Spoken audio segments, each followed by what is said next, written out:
ব্যারাকপুর পৌরসভার কাছে BT road পার হওয়ার সময় বাইকের ধাক্কায় গুরুতর আহত হন সোদপুর নাটাগড় মিলনগড়ের বাসিন্দা বেসরকারি সংস্থার প্রাক্তন কর্মী কালীপদ সাহা। তাকে ব্যারাকপুর ডাক্তার বিএন বসু মহকুমা হাসপাতালে নিয়ে এলে চিকিৎসকরা তাকে মৃত বলে ঘোষণা করেন। হাসপাতালে আসে টিটাগড় থানার পুলিশ এবং ব্যারাকপুর সাব ট্রাফিক গার্ডের আধিকারিকরা। সংবাদ মাধ্যমের মুখোমুখি হয়ে মৃত কালিদাস সাহার মেয়ে অনামিকা পাল জানান, বাইক অতিরিক্ত গতিতে থাকার জন্য দুর্ঘটনা ঘটেছে।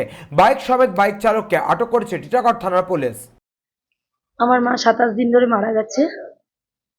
আমি আর বাবা উজ্জীবন ব্যাংকে এসেছিলাম, শুধু বাবা ব্যাংকের বইটা আনতে ভুলে গেছে, তাই বাড়ি গেছিল। বাড়ি ঠিক গেছে, বাড়ির থেকে আসার সময় ব্যাংকের বইটা ঠিক নিয়ে এসছে।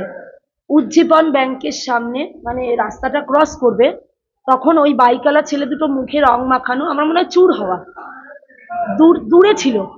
বাবা রাস্তা পার হচ্ছিল, তখন বাইকের ছেলে দুটো ছিল না, ওরা হাত দেখাচ্ছে, বলছে দাঁড়াও দাঁড়াও দাঁড়াও, হাত দেখাচ্ছে ওরা, দাঁড়াও দাঁড়াও দাঁড়াও।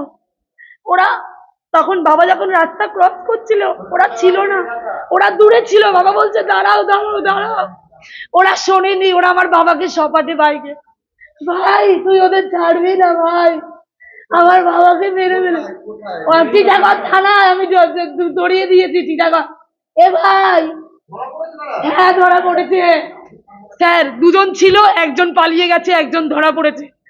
আজকে যদি স্যার ওরা যদি আমার বাবাকে না সপাটে মারতো তাহলে আমার বাবা মরতো না স্যার। যখন বাবা রাস্তাটা ক্রস হচ্ছিল না তখন রাস্তায় গাড়ি ছিল না, ওই দুটো ছেলে বাইক নিয়ে আসছিল দূর থেকে। বাবা বলেছে দাঁড়াও দাঁড়াও দাঁড়াও, বাবার কথা শোনেনি, স্পিড ছিল খুব স্যার। আর ওরা চুর ছিল, দুজনে চুর। ব্যারাকপুর থেকে সৈকত গঙ্গোপাধ্যায়ের রিপোর্ট, চ্যানেল 24/7।